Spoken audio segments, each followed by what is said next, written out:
All right, everybody, welcome back to another episode of the London is Blue podcast. Matt Law special. Matt, how's it going? I remember the last time we talked, it was international break. I was like, hey, man, enjoy it. I had no idea that you literally that was going to be the last time you had any semblance of peace. Well, welcome to my world, because on that Sunday night, Conte got sacked. And then on the following Sunday night, Graham Potter got sacked. At least on the Conte Sunday night, I was actually working. The Sunday just gone when Graham Potter got sacked, I actually was on a day off, and I think I was having a pillow fight with my kids when the news broke. So that was delightful. But yeah, I said to you, didn't I, just before we started, this has to be called the Subject to Change episode, because with Chelsea at the moment, everything is subject to change in a matter of hours, let alone days, whenever this ends up going out. So yeah, apologies if anything gets overtaken. Hey, and if it does, guess what? Go find Matt on Twitter. All of his articles are there. That's the easiest way to find him. So, that's how we caveat this.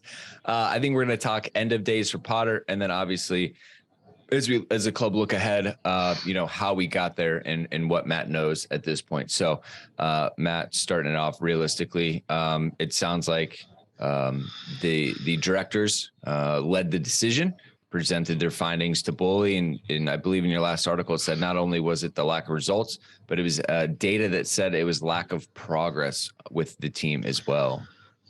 Yeah, I mean, this aspect I was quite surprised by, and to start with, I was reticent to fully believe it, but I've spoken to enough people now that I do actually believe it. So after the Villa game, it seems there was a meeting held and talks held, and basically it was left to the co-sporting directors of, what do you think? Do we act now, guys, or do we leave it?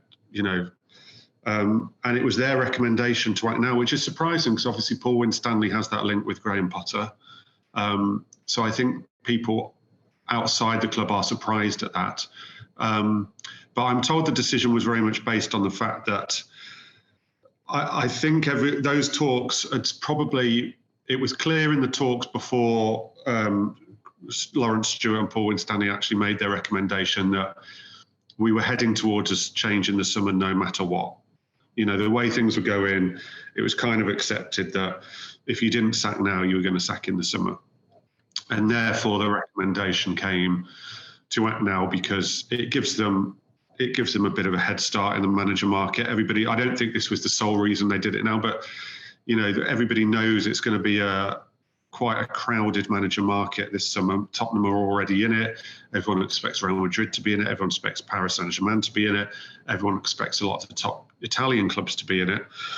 So it gives them a head start on that. It allows them to start work on it. I think there's a recognition, even before the Liverpool game, that the rest of the league season at best is going to go up and down. They obviously want to finish the season as well as they can, but there's a recognition it's going to go up and down and probably won't lead to very much.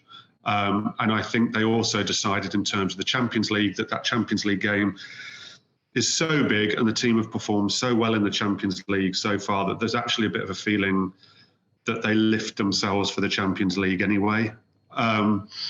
And look, you can agree or not agree with it, but that's where I believe the reasoning laid. And it was definitely Stewart and Winstanley who put forward the motion, yeah. And I'm assuming that probably wasn't the first conversation. Any insight that, because I know the line with the owners and stuff is long-term project. Potter's our guy. He needs a preseason. Because I'm kind of surprised. I figured if Potter was going to end the season, they were going to give him a preseason. So do you feel like this maybe was a few months coming, or was it one of those things where we're like, hey, this isn't really going the way we want, but like Graham turned around, and then month after month, it was kind of like the same conversation? If you remember, the tone did change. After the Southampton game, the tone was still very much we're supporting Graham and we want to stick with him. A week later, the Tottenham game came along, and there was a lot in the Tottenham game that a lot of people inside Chelsea were worried about and unhappy about. And the tone after that Tottenham game changed. If you remember, I wrote a story that he faced two make or break games against Leeds and Borussia Dortmund. I still firmly believe had he have lost one of those games, he would have been sacked. We'll never know now. So the tone had already changed, and it didn't, while the results swung back in his favour and everybody was pleased about that and everybody hoped that would continue, the messaging we weren't all of a sudden being told messaging that, like, oh, everything's all right till the end of the season now. It just went quiet. So the tone had already changed in actual fact. Now, what did surprise me was I wasn't ready for it straight after the Villa game, because I had reasoned in my own head since he came through the Leeds and Dortmund game that he would always be sort of 2 games away, that it'd probably always be 2 bad results. And I didn't really factor in the fact that a draw with Everton before the international break might be deemed as one of those sort of 2 bad results. I came away from the Villa game thinking he probably has to beat Liverpool now, or has to at least get something very positive out of Liverpool. Otherwise, we're going to be looking at his job this week. And obviously, it happened a bit sooner. But yeah, the messaging changed distinctly after that Tottenham defeat. And the Everton was the Boehly clip from the street, right? Yeah, the shit result. F game. Yeah. Shit effing result or whatever it was. Exactly. So clearly, I mean, I think most managers, obviously, everyone would be upset, but anyways, interesting. Yeah, I mean, you're right. Obviously, I remember when we were preparing to come up for the trip, we were like, we had stuff lined up with the club, and even the 3 of us said we just need to be prepared for the club to say nope, because there might be a change. It might happen. So I remember we were very much talking about that, and those 2 games really did lift it. You're talking about Champions League, Matt. We were there for Dortmund. Like, the team do lift it. And I was talking, to my wife, who had never been, and she was like, it was like a different team and a different game. Leeds on a Saturday versus Champions League at night. And it's a different stage, different competition. It's and this isn't a criticism of the fans, but Stamford Bridge is different as well. That atmosphere, particularly for Dortmund, was the best atmosphere for years. But Stamford Bridge does come alive for the Champions League nights. I mean, you can understand why, because the Premier League season's gone, but the last 2 games, Villa and Liverpool, Stamford Bridge was as flat as a pancake. But for that Real Madrid game, even if they've gone into it on the back of a couple of defeats, or there's still no new manager, or people are unhappy, you still know when, as long as that tie's alive for that Stamford Bridge game with Real Madrid, that it will be a big atmosphere at Stamford Bridge. It'll be a big night. And you're right, it naturally, the fans lift themselves, the stadium comes alive, and the players lift themselves. And I don't want to sound that disrespectfully to Graham Potter, because he did manage the team well in the Champions League, actually. Yeah, for sure. I mean, the Milan legs, right, home and away, absolutely just flew through those legs, which was great to see. The irony is his first press conference, he said he'd never been to a Champions League game, and in actual fact, his only real success at Chelsea was in the Champions League. If he could have converted what the team were doing in the Champions League to the Premier League, he'd certainly be manager right now, and everybody would be feeling very good about him. So that's a bit strange, because he came in admitting he was his Champions League novice. Yeah. We've also acknowledged it. We kind of feel bad for Graham. He's unbelievably unlucky. I mean, I think some of it's of his own making, because he didn't really push back on ownership, and I could be wrong, right? But the number of signings, the fact that they essentially were having 2 training sessions simultaneously, the Queen's passing where Chelsea had an extra break, the Winter World Cup. There's just a lot of different things. The nonstop chopping and changing behind the scenes internally at Chelsea is Boehly and Behdad reshuffle the deck and try to set it up for long-term success. I agree with that. I totally get that. I guess, how much do you feel like that plays into his hand? Because I do think there are other things that, like the Winter World Cup and all these breaks and things that other managers had to figure it out, and they did as well. I know we had a ton of injuries. He only got 29 minutes with N'Golo Kante, which might have saved anyone's season had he been healthy. But I can tell you in hindsight, thank gosh they played the long game with Kante, because he looked so good against Liverpool. But anyways, back to Potter. I'm 50-50 on this. There are definitely extenuating circumstances in terms of the timing. When you look back at when he took over and what was going on, what has been going on, will probably be considered one of the most turbulent and difficult times in Chelsea's sort of modern history. When you just went through it all, then bits of it you forget. Obviously, the Queen's passing and things like that. Sometimes you forget that actually affected football and affected scheduling and stuff. But he didn't make the best of it. And as much as I wanted Graham Potter to succeed and still believe he's a very good coach, and I think he'll come through this experience and go on to prove himself to be a very good coach, he actually made the worst of it. And he let it all get on top of him. I mean, I argued a while ago with people, I don't know whether I've said it on here, I think I've said it in some articles, and I've certainly argued it myself with people. I don't understand when they named the Champions League squad, why he didn't take his Champions League squad plus Badiashile, and that was the training group then, and the others were training somewhere else. And you say to the others, this doesn't mean I might never need you, I might never call you up. If you want to react in a bad way to it, fine, you're going to be over there anyway, that's up to you. If you want to react in a good way, and I'm told that things are going really well, you'll come back in and we'll have a look at it, knock it off. But for a numbers point of view and for a clarity point of view, the Champions League squad plus Badiashile is my squad for the season, and this is the training squad.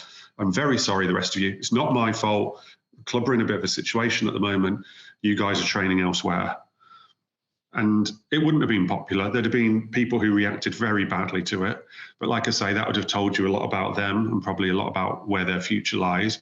And there might have been some where you actually have to consider bringing them back in and see what you can do. But at least there'd have been some clarity. Trying to mishmash it all together and letting Ziyech come back from almost joining PSG on loan and then playing and leaving him on the pitch when he tried to get himself sent off against Spurs. And it was just, I suspect he will look back and realise he handled it really badly. And I do want to stress that I don't want to look like I'm hammering Graham Potter in retrospect, because I still respect the guy a lot and I still think he will prove to be a very, very good coach. Yeah, it was a weird time, and it's an interesting time, and especially when we already had a big squad and then we flooded it in the January transfer window and there's just no movement the other way. It definitely proved difficult. So I'm kind of with you, right? Like, hey, tough situation. You probably learned a lot and in retrospect would have done some different things. But I think some of those big decisions or even like being super decisive, I think it was a little too go with the flow, unfortunately. And that's what we'll see. We haven't heard too much behind the scenes, but it seems like the players overall liked him and respected him, but maybe at times are kind of like questioning some of the decisions, but it seemed positive internally. Yeah. I mean, the respect thing is an interesting one, because I think they definitely respected him as a human being and respected him as a man. I'm not convinced that quite a lot of them respected him as a manager. They probably respect him as a coach as well, to make that distinction, because I hear his training sessions were good. There's not people around saying, no, his training sessions were terrible. But his actual management and his inspirational qualities and his, like I say, ability to make big decisions, I do think he actually did lose respect in that. I think there was quite a lot of doubt quite quickly within the squad around those qualities around him. So the respect aspect of that, I'm not so sure on. But you struggle to find someone who says, what tends to happen is when a manager goes, everybody you ring all of a sudden has a story about why that manager is terrible and how that manager messed everything up. And in actual fact, other than the obvious things with Graham Potter that are pretty much there for everyone to see, you're not actually finding that with Graham Potter. You're ringing people up and actually people are speaking quite well of him, but just repeating what really everybody already knows. Yeah. All right. Well, we're going to take our first break there. We get back. We got to look ahead. We got to look to the future. So plenty of updates on that. Thank you to sponsors, and we'll be right back. All right. So coming out of it, the short list seemed to be out pretty quickly. I think it was a very convenient opportunity with Nagelsmann being released. The drama, Matt, I would love a 3-month contract. Win it, you get a 3-year contract. Nagelsmann with Chelsea versus Tuchel with Bayern Munich.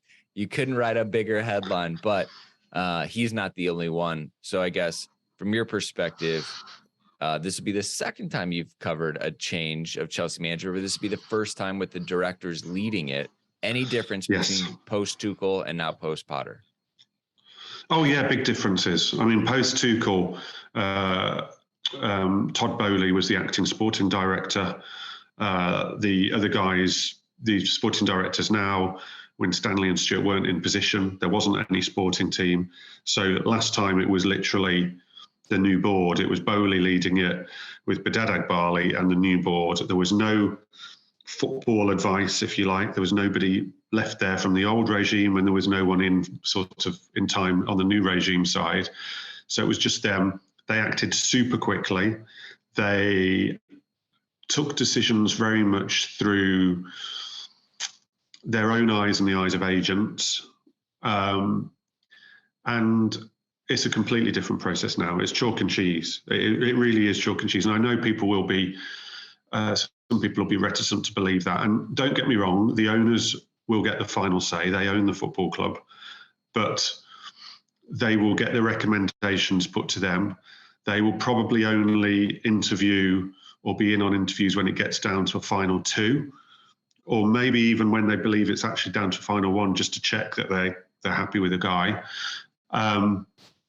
And yeah, it's what I would call, and what we snobbishly call sometimes, football people making the decisions now. And it's going to be, it doesn't mean it's not going to be a quick process, but it's going to be an exhaustive process. So there are going to be talks and meetings going on pretty much 24/7 for the next few days. It could move very, very quickly if they suddenly decide this guy such and such has blown us away. This is the guy, we're going to move full steam ahead, and they can do it quickly. It could move quickly. Similarly, it could go slowly, because they could decide that the candidate that they really want only wants to come in the summer, or they could get sort of stuck between 2 or 3 candidates where they have to hold multiple rounds of interviews. But however quick or slow it is not going to be reflective on how exhaustive it is, because they're going to speak to at least 5 people. I think up to 5 people. Actually, I don't see it going over 5 people, but they're going to speak to 5 people. And I think they're going to have at least 2 rounds of interviews, if not more. So Chelsea have really been known to ride the personality of the manager to kind of set the direction. We've talked about how Chelsea chop and change, and you have Antonio Conte players, you have Maurizio Sarri players, you have Frank Lampard players, you have Thomas Tuchel players, and it's just a bit of a mess. Do you feel like now there's a change where the club are going to set kind of a culture and ethos? We're going to play this style. We're going to develop these types of players. We're going to recruit these types of players. I think we saw a little bit of that in the January transfer window. It was a little scattergun. You know, everyone that came in got us signing it. You know, it seemed like a little bit. Are they going to approach this differently, where the manager needs to slot into what they're building versus, you know, letting the manager be kind of the heartbeat of the club? Yeah. You're right. I mean, they're going to stick to their philosophy. They've brought the average age of that squad down already quite dramatically. I say the squad's actually, they haven't got rid of the players yet, but in terms of who plays in the team, the average age has dropped quite dramatically. Including 38-year-old Thiago, who skews at the end. Yes, exactly. But yes, I think they will stick to that. They're not just throwing out everything they wanted with Graham Potter. So we're going to still hear this word collaboration, which I've got to admit I'm getting a little bit tired of, but we're going to hear a lot of the word collaboration still. They definitely want someone who wants to and enjoys working with young players and wants to improve players and sees that as one of their big skill sets. And they also, this sounds a bit weird, but they also want a good guy. They don't want someone who's really going to fight with them and prove to be maybe good someone for a year who can blow up in another year, mentioning no names. So I don't think they're going to throw out all their principles, but I do think there'll be a slight shift. I think they'll try and get someone with experience of a big club. I think whilst the squad is built in the way that they like it, and the outs in the summer may still reflect how they see this club-wise, but that's more the sporting directors now than the owners. I think that the manager will get autonomy on playing style. I think the playing style is a very interesting question around Chelsea, because I've argued throughout my 10 years or so covering Chelsea that I'm not sure how bothered Chelsea are about pretty football. all the most successful Chelsea teams I've ever covered have been counter-attacking, effective, and effective can be very exciting and impactful football, but not really pretty football. And the only times the club has really tried to shift towards pretty football, Maurizio Sarri, a little bit with Frank Lampard, and now with Graham Potter, everything's descended into chaos. And quite frankly, the fans haven't really enjoyed it. So I don't think, and I get this from conversations as well, I think they will let the coach set the tone on the style of football. And I think they probably realise already that having to play a certain style of football at Chelsea is not quite the same pressure at some other clubs. The pressure at Chelsea is to win. The pressure at Chelsea is to win and be competitive and be sort of hardworking. The pressure isn't actually always to entertain. Mm-hmm. People might disagree with that. No, obviously I came to Chelsea, Jose time when Petr Cech joined the club, and hey, we love a good 1-0, right? Yeah. Bring on Mikel, the closer, and lock up shop. Because what it did is it got us the results, right? It's where we conceded the fewest league goals in a Premier League season, which will probably never be beaten, right? Like, you scored goals, we won, there was silverware. That's what people want. Like, you want to see Chelsea at the top of the table. And that's where the fans get their bragging rights. So, we had this. I've always liked the fact Chelsea aren't embarrassed about that. It winds me up with fans who seem to be embarrassed to say, actually, the most important thing for us is to win and to show heart and desire. It winds me up with some fans who are actually embarrassed to say that. And I like that about Chelsea. And I think it suits Chelsea. There were some clubs, Atletico Madrid, similar. It suits Atletico Madrid to be the club that lots of people don't like, but who can win.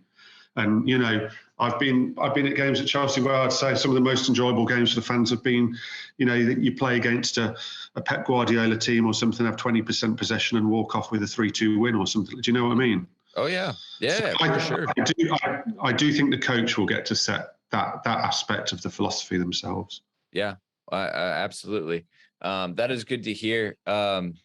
You said collaboration. They're going to have to change it. I think I have some ideas. Obviously, I have a lot about the candidates we'll talk about here in a second. But, the exhaustive search, I think that does the club, how about this? Do you have any idea if the club feels pressure to get this next one right? They've done something Roma did. Massive pressure. Both managers. This is what I'm worried about, right? Is I'm less worried about a quick appointment. I want the right one. And I think at this point, like, you do have Real Madrid in the Champions League. They're struggling domestically, but they're going to raise their game for the Champions League as well.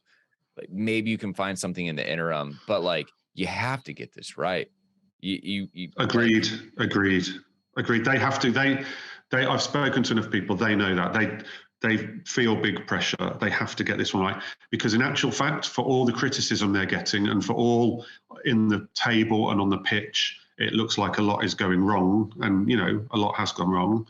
I know there is a firm belief within the club that behind the scenes and what they're putting together will bear fruition.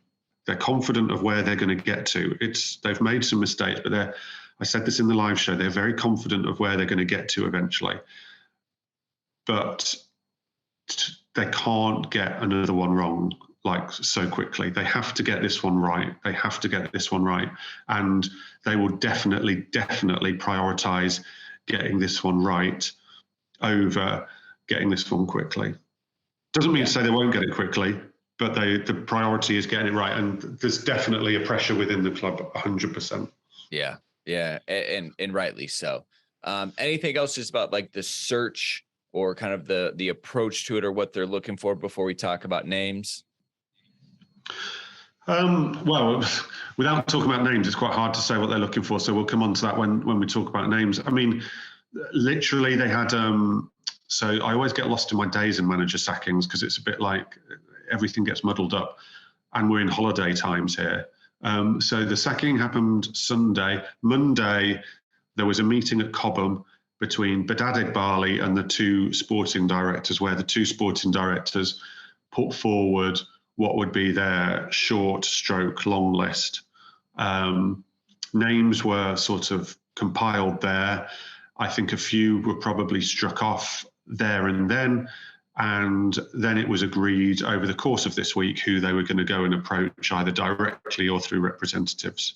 And that is what they are currently in the process of doing. Some, because they're out of work, are more advanced than others because it's very easy to get hold of them and get them over, or talk on Zoom to start with and then get them over. Others obviously take a little bit more organisation because that they might be in clubs or they might just have a different situation. Yeah, you reminded me. There's a little bit of like, oh, they didn't tell the players. They found out late Sunday. I mean, is that just... They didn't tell the players, and I didn't... Yeah, exactly. They didn't tell the players, and some of the players were pissed off about that. And when I first heard it, I was surprised. I thought, not the best. In actual fact, they were super determined that this news wasn't going to leak. They were absolutely determined. And sadly, and this isn't a bad representation of players, but it's like anything. If you get told some juicy news, you can't help but tell someone. And sadly, if you tell a squad particularly as big as Chelsea's, the news is 100% leaking. It is coming out within hours. And they were determined it wasn't going to leak, because a bit like they were determined they weren't going to talk to anyone before actually doing this with Graham, which actually also comes around to the point of why did they do it now? They wanted to start a search. They didn't want to do it behind Graham's back. They also didn't want to have any optics of that they sacked Graham behind his back. And yeah, so telling the squad was literally, not telling the squad or the players was literally a case of doing everything in their power not to let this leak. And they succeeded, to be fair, didn't leak. Yeah. Yeah, no, it caught all of us by storm. A little bit of annoyance that it was during a women's game, but like it's Sunday night. It was getting late. Yeah, I mean, they can choose the timing to a certain extent, but once it's done, it's done. And you've got to, once the legals are all sorted out and everything, there's only so long you can sit on it. And it would, if they'd have sat on it overnight, it probably still would have leaked. You know what I mean? I don't know. It's unfortunate, but it's probably unavoidable. I certainly don't see any disrespect in it.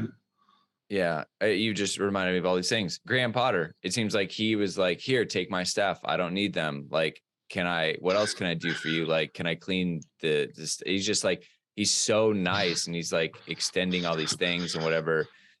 But the biggest thing was the contract. Did Behdad and Boehly put stuff in the contract that made it so they didn't have to pay out the 5-year contract? Yes, there was a clause in the contract. So there was a break. There was a break clause in the contract. That was always actually made quite clear to me from the start. I never saw that as particularly an issue. Had they have had to have paid him full up, it'd have been around £50 million. But they agreed to pay him extremely well, but also covered themselves. So they'll be very happy they covered themselves. And quite frankly, the other guys are still under contract. So if they don't sack the other guys, the only way the other guys can leave is to resign, and then they obviously get no payout. So there is a kind of financial and legal discussion around that. Yeah. It's not like you can all just walk out and take your money. Right. Interesting. I thought, anyways, it is kind of Graham Potter's MO. It seemed like things went very smoothly. Boehly and company, like they've spent almost 50 million with sacking Potter, sacking Tuchel, paying Brighton 50 million for managers, and we don't have a manager. Like, it's an expensive lesson that they're learning real quick on the job. I tell you what, it's a good job they've got deep pockets. Oh my gosh, we're learning real quick just how deep they are. Holy smoke! So, all right, we're gonna take our last break. When we get back, all about the names. I can't believe the interim option, Matt, that you updated everybody about earlier. So, thank you to sponsors, and we'll be right back. I'm just going to rip off the Band-Aid. Frank Lampard is viewed in a box one time, and now he's potential interim manager until the end of the season. Well, yeah, we're still a little bit way off that. But it is an idea. So the idea being that they need a plan for if their preferred candidate ends up being someone who won't take it until the end of the season, or if the search, like I said, if they get stuck between maybe two candidates and need to do several interviews, they don't want to rush it. They need to have a plan of, do they just try and go through all the way with Bruno, or do they actually appoint what would be a more experienced caretaker until the end of the season? One idea, and it is an idea, and he's not been offered anything, I am absolutely sure about that. He's not given any proper indication of whether he would be up for it. But one idea would be, if it becomes clear the search is going to take a while, or if it becomes clear the preferred candidate won't take it to the summer, one idea would be for Frank to take a caretaker to the end of the season, because he has experience of the Champions League, were he to take that position in time for either of the Champions League ties or if Chelsea got through. And it would lift the place. It would provide a lift. There's also, I think, an understanding actually that Frank's talent identification is excellent. Have you paused? No, I'm sorry. You're sitting very still. You're sitting very still. It's listening well. Sorry. I thought maybe the screen had frozen. What? But keep going. Lampard. His talent identification, I know, is seen as one of his big strengths. And he would actually be a very useful person for them to lean on in terms of when they're thinking about who shouldn't stay for the summer, in my view. So I think that might be connected to it. Well, but it is just an idea. It's probably still pretty unlikely that it comes to that. But it's an idea, and it's certainly not been ruled out yet. I think, to me, it seems like a bad option for Frank if he's trying to full-time management again. I mean, taking an interim job, he's already had the full job. Obviously, things didn't go well at Everton. He got sacked, but like, does that really help him? You know, he obviously, there's the connection. Look, if he comes in, let's get this Mason deal wrapped up then. You know, we'll get to see him again. I'm with you. I don't see the upside for Frank Lampard, because at the end of the day, if he does, clearly there's a huge upside if he goes and wins the Champions League. But otherwise, but otherwise, I don't see an enormous upside for him in any real scenario. If he were to win the odd Champions League tie, everyone would say great, but there would still be results and performances probably in there because of the nature of the squad and the nature of the way the club is at the moment. I don't see it would enhance his reputational chances of getting other jobs, particularly unless he were to win the Champions League. Yeah. And there's too much jeopardy in the fact that, I mean, if he literally came in before the Champions League tie and then they immediately got knocked out of the Champions League and the season's over, it's like, what was the point of that? And it won't do his reputation out. His reputation inside Chelsea will forever be, you know, legend. But his reputation outside Chelsea, it won't do any good for. I personally, and I'm not advising him and I'm not speaking to him, but were I to speak to him and advise him, I would be saying I don't see the potential for much upside here for you, Frank. Yeah. And that's kind of where I was at, you know, for both sides involved. Like, I don't know. I mean, the league is going to be like Liverpool. It's going to be blah the rest of the season. Yeah. 1 point away from safety. So feel like we'll get that wrapped up. But there's many, many other names. And I appreciate you leaking the interview process. Hi, Julian. How will you make a score? Hi, Luis. How will you make a score? And hi, Maurizio. How will you make a score? Because that's pretty much where we're at. That's pretty much it, isn't it? I mean, the defensive record's not been bad. They're playing quite well. They're now creating a lot of chances. I mean, God, if someone could come in and find the magic formula of how to put the chances away, they'd start doing quite well pretty quickly, I think. Yeah, look, the names are out there that there might be one or two who we don't really know, but I think that we know that the main names are Julian Nagelsmann, Luis Enrique. The club aren't saying this, but I just get a feeling, and my view and opinion would be that those two are the favourites at the moment. Then I think you've got Maurizio Pochettino, who will get spoken to probably a little bit underneath them, but he could well blow them away in an interview and shoot to the top of the list. And then you've probably got a couple under him as well. I'd imagine they'd speak to Ruben Amorim again, because they sort of were aware of him last time. I don't necessarily think they actually spoke to him last time, but they were made sort of aware. So I think they might be keen to actually just have a chat with him this time. And there'll be one other, which could be one of a few people who have been mentioned, and I'm not totally sure on which one it'll be, but they're the kind of names in the frame. And if one look, I say at the moment that my opinion is that Nagelsmann and Enrique are the two favourites. And if you were asking me to put any money on it, I would put some money on one of those two. But I keep getting told that in their eyes, they want to find a front runner from the interview process rather than go into the interview process with a front runner. Yeah. So it's interesting with those names, but they talked to Poch last fall, right? Yeah. So yeah, this is the second time around. Does he have to do something different, bring something to the table? Did they like him? They just kind of got obsessed with the Potter idea of the project and things like that? I think they had already got obsessed with the Potter idea. So I don't know what he would have to say or do differently, or whether he even has to say anything or do anything differently, or whether they just need to meet him and talk to him to even see whether, given he didn't get it last time, do you actually still have the same hunger? Is it a problem for you that you didn't get it last time? I don't know. I don't know from his perspective, actually, because I haven't heard yet. And again, this could get superseded by the time this comes out. I don't actually know for sure yet that he would agree to talk to them, because he's, as you say, he's been through this process once. And if you've already missed out on a job once and you're going to now be one of even more candidates, do you necessarily want to go through that again if you might think in the back of your head you're not going to get it? So yeah, the Pochettino one's interesting. I'm not quite sure where that lies in terms of whether he has to present anything differently or whether they have to sort of convince him that he's not still the bridesmaid. It's like, oh, you're back. Hey, he's got a little bit more leverage this time. Exactly. Which, fair play. With these different, candidates, it sounds like Luis Enrique has flown in, like you said, Nagelsmann. He's in England. Yeah, he doesn't seem to be interested in jumping immediately back in. But again, that's the suggestion. But yeah, that's the suggestion. But you don't know what they can and can't offer to try and change minds on that, and they'll need to establish whether that's a hard no in terms of taking over now, or whether it's a preference that can be changed. I think the good thing about the three who we probably think are the main candidates, like I say, the top two and then Poch.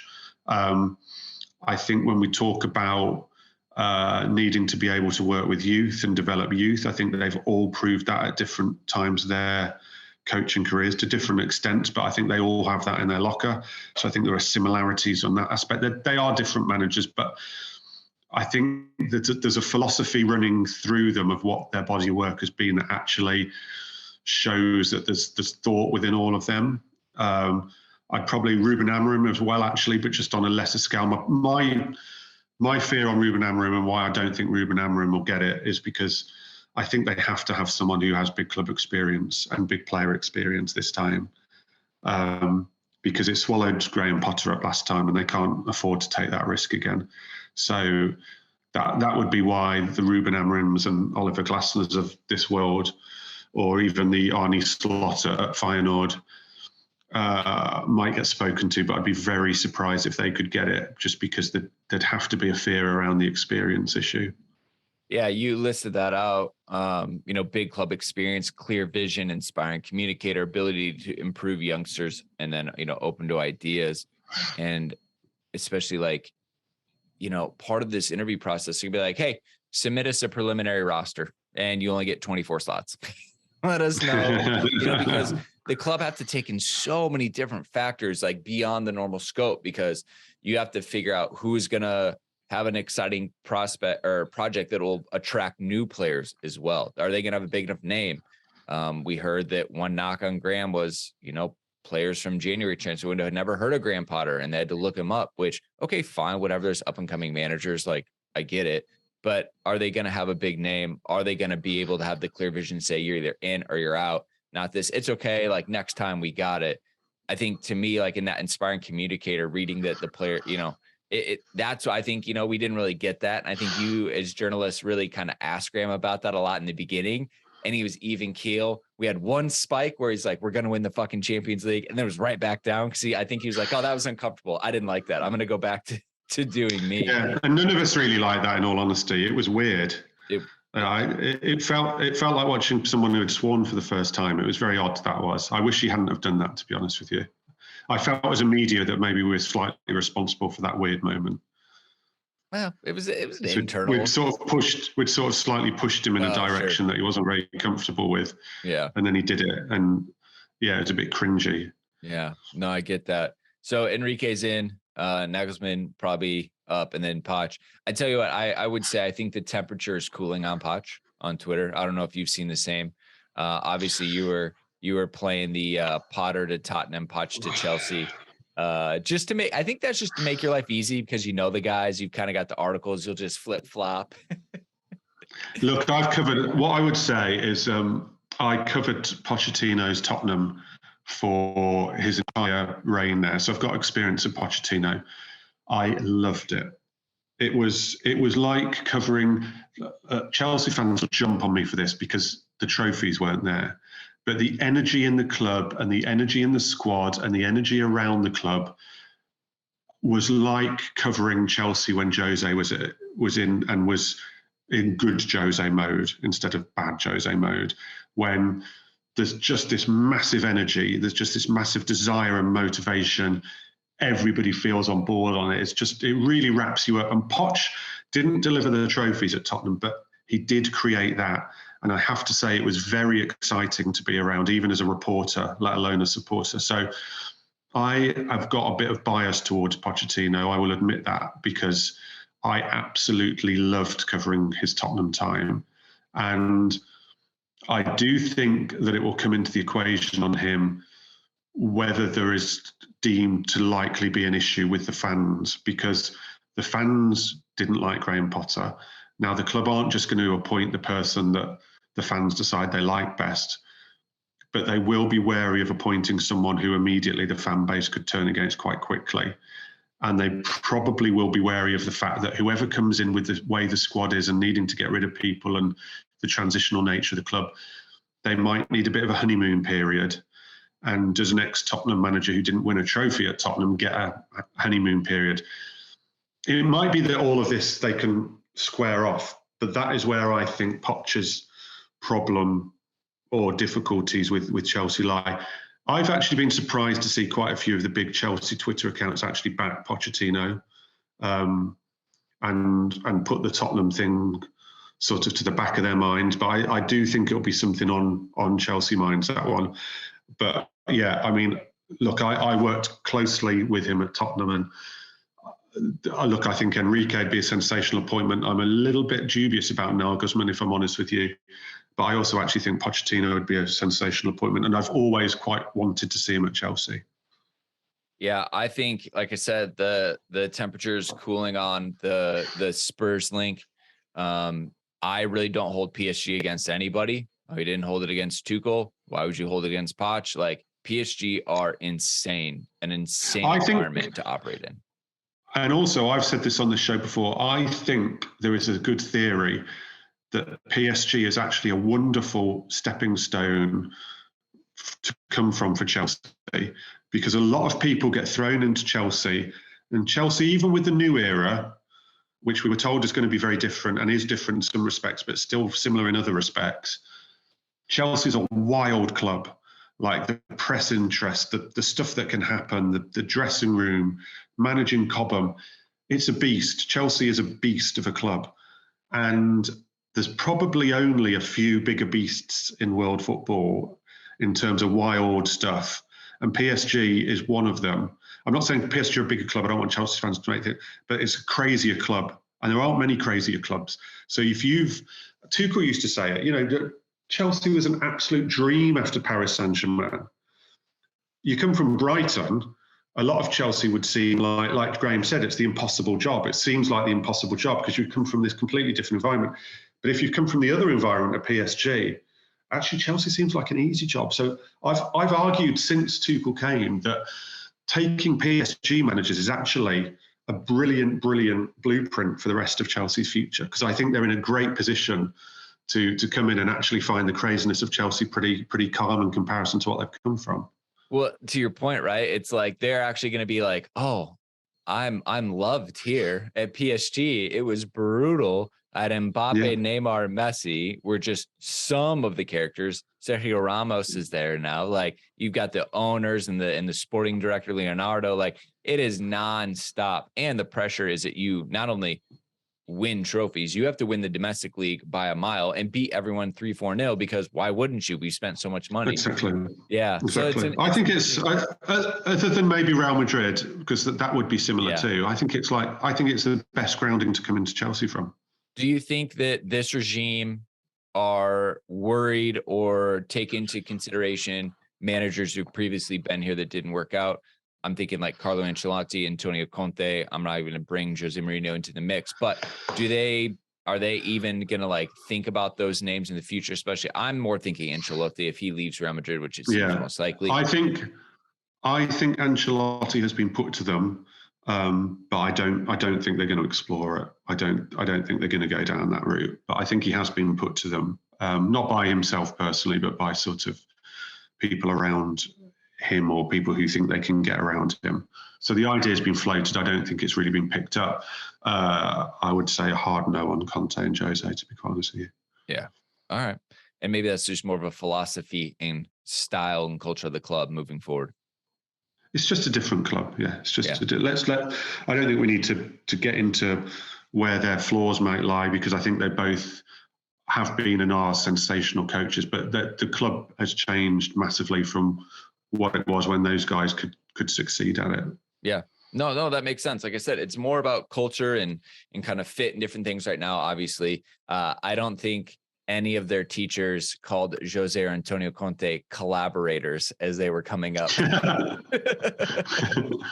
So yeah, the youth, taking an interest in youth is an interesting one as well. Yeah. Well, I mean, you got Cobham. They clearly really like Neil Batt. They've continued to give him more and more power. It seems like every 3 months that they've been here, they add Mortar's remit. I saw him when we were Cobham, by the way. Surprisingly tall guy.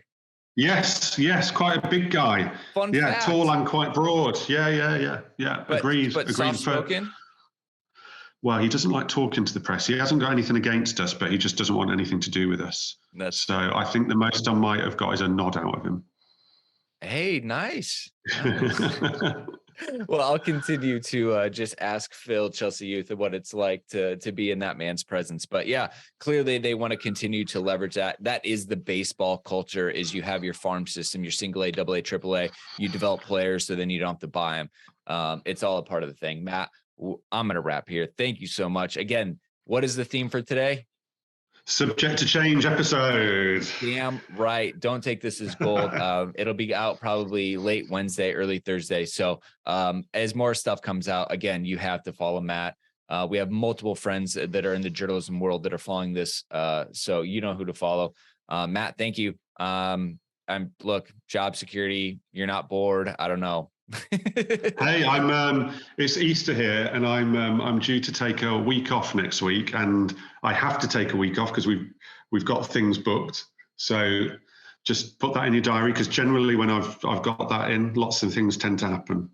Oh, AK, you're gonna miss the Lampard announcement.